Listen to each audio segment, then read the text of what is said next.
Buenas noches, a nosotros nos correspondió la sexualidad en Grecia. Mi nombre es Ana Milena Bermúdez. Mi nombre es Duan Andrés Jaramillo. Mi nombre es Alejandra Rodríguez. En la antigua Grecia no se concebía la orientación sexual como identificador social. La sociedad griega no distinguía el deseo o comportamiento sexual por el sexo biológico de quienes participan, sino por cuanto se adapta este deseo o comportamiento a las normas sociales.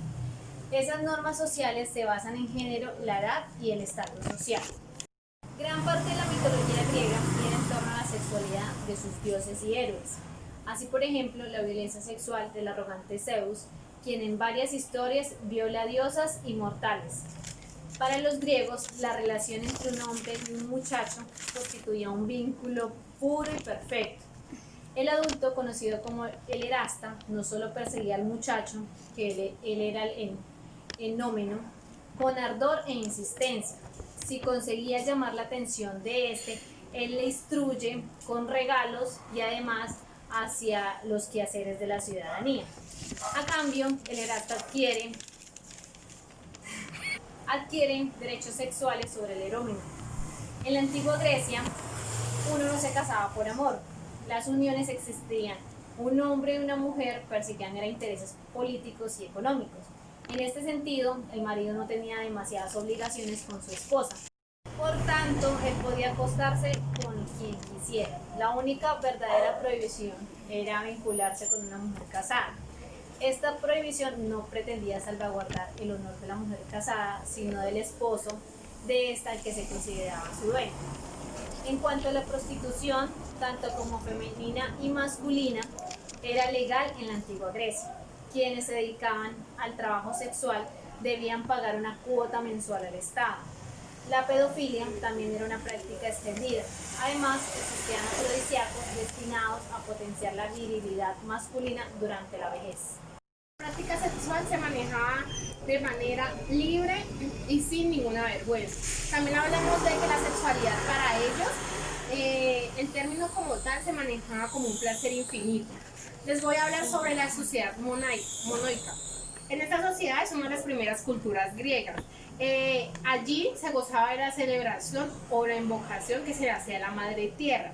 ¿En qué consistía? En que era una fiesta donde se retiraban en un bosque hombres y mujeres para sacrificar animales y ofrecer a los dioses junto a prácticas sexuales, incluyendo orgías. Todo lo relacionado con sexo, ellos lo llamaban necesidad natural.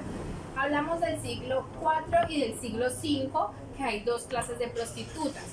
Son las prostitutas de los burdeles, que se les llamaba esclavas o extranjeras. En las segundas hablamos de las hectáreas, que son las mujeres con preparación musical y cultural, además de bellas. Estas llevan un ritmo de vida sexual incomparable, o sea, por decir, ellas llevaban como un ritmo de vida sexual muy como agitado. Era importante conservar su virginidad intacta, ya que por tenerla intacta se consideraban diosas. En Grecia habían dos mujeres que gozaron en la mitología griega del sexo intenso y incluso así conservaban su pureza. Una de ellas era Hera. ¿Cómo conservaba su pureza? Porque ella se restauraba su virginidad, por decirlo así, ya que año tras año se iba a dar un baño en las fuentes de Canato. Y la segunda diosa que se consideraba que guardaba su virginidad como tal o la restauraba, se llamaba Afrodita. ¿Por qué ella la restaura? Porque ella decía que se sumergía en el mar de Pafos y de esta manera recobraban su pureza. Solo había dos dioses en la antigua Grecia. Mi nombre es Luisa Londoño y yo les voy a hablar de Afrodita. El nombre de Afrodita proviene del término griego apros, que significa espuma. Uno de los mitos más antiguos sobre el origen de esta diosa es que el titán Cronos le cortó los genitales a su padre Urano y los arrojó al mar. De la mezcla del semen, la sangre y la espuma, nació Afrodita en una forma ya adulta, desarrollada físicamente como una mujer madura, lista para ser deseable por todos los mortales e inmortales. Por otro lado, Homero habla que Afrodita era hija de Zeus y Dione, siendo una diosa que acabó por perder su importancia en el panteón griego, ya que Hera la sustituyó en su papel como la compañera de Zeus. De esta manera, Afrodita fue conocida entre los griegos como la diosa del amor, la lujuria, la atracción física y el sexo. Para los griegos el tema de la sexualidad era tratado de forma libre, sin vergüenza alguna, ya que tenían un concepto de placer muy amplio y todo lo referente al sexo se consideraba como una necesidad natural. Así que algunas prácticas sexuales como lo eran las orgías, la homosexualidad, el lesbianismo eran vistas como algo normal y no existía prejuicio alguno. De esta manera, la atención y veneración a la diosa Afrodita era grande por parte de los griegos. Por las concepciones que ya hemos mencionado anteriormente, el placer y la sexualidad a tal punto de contar con grandes templos en nombre de ella. ¿Usted por qué lo va a cambiar? Asimismo, contar con grandes templos en distintas ciudades. Gracias a la imagen de la diosa Afrodita, lugares como los burdeles y la prostitución no eran mal vistos en este entonces. Las prostitutas se podían distinguir en dos clases. Las primeras eran, la gran mayoría eran las que se encontraban en los burdeles, siendo generalmente esclavas y extranjeras.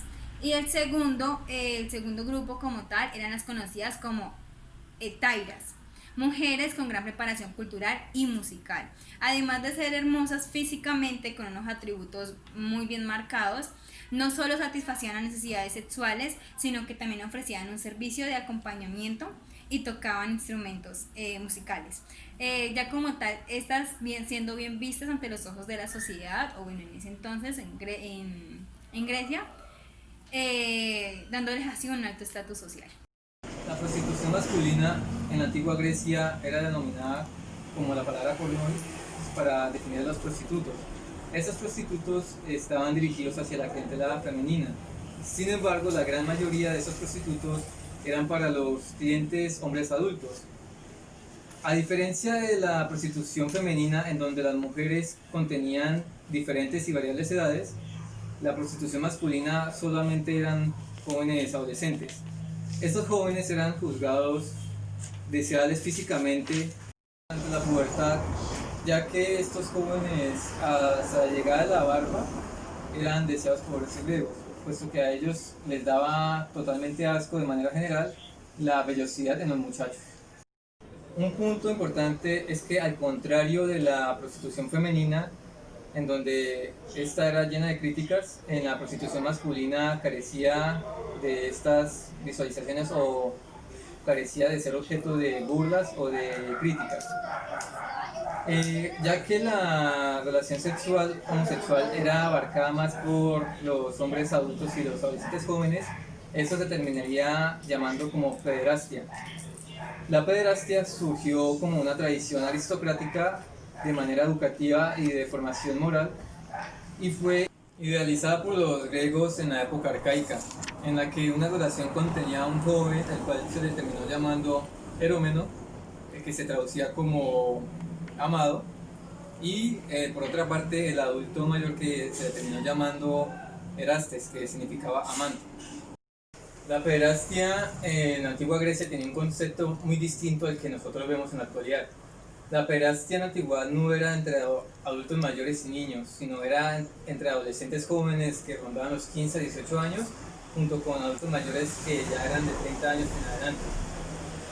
Las críticas a la homosexualidad no se daban en sí porque, digamos, existieran hombres que estuvieran con ellos mismos, sino que era por el hecho de, si tú eras el pasivo en ella, te daban como objeto de burla, te daban como intelectualmente inferior a lo que va siendo, digamos, una persona normal.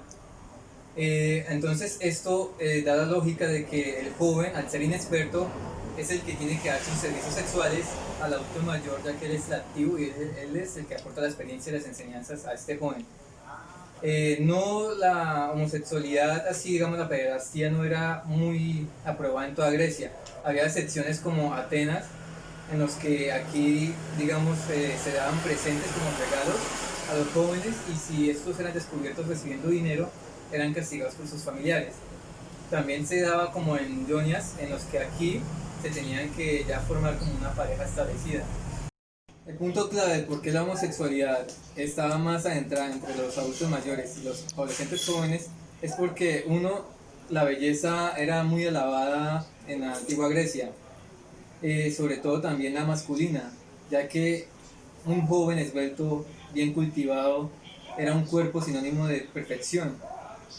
Esto también estaba llevado de que los adultos mayores estaban con los adolescentes ya que con ellos tenían una relación muy excepcional para el placer, por lo que ellos tenían de una manera enfocada a la mujer como un medio de procreación para herederos legítimos.